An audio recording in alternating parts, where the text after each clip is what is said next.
মার্কিন ফেডারেল রিজার্ভের বার্ষিক সম্মেলনে সেপ্টেম্বরে সুদের হার কমানোর ইঙ্গিত দেন সংস্থাটির চেয়ারম্যান জেরোম পাওয়েল, যার ইতিবাচক প্রভাব পড়েছে স্বর্ণের বাজারে।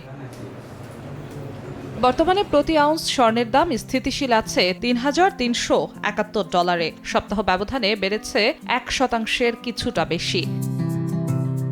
সপ্তাহ ব্যবধানে 2.27% বেড়েছে রূপার দাম। প্রতি আউন্স বিক্রি হচ্ছে $39। এর আগে জুলাইয়ের শেষে রূপার দাম উঠেছিল সর্বোচ্চ $39.5। 0.44% কমে প্রতি পাউন্ড কপারের দাম ঠেকেছে $4.45। তবে সপ্তাহ ব্যবধানে প্রায় 1.5% বেড়ে আউন্স প্রতি প্লাটিনাম বিক্রি হচ্ছে প্রায় $1,351। জিনাতারা জশোয়া, সময় সংবাদ।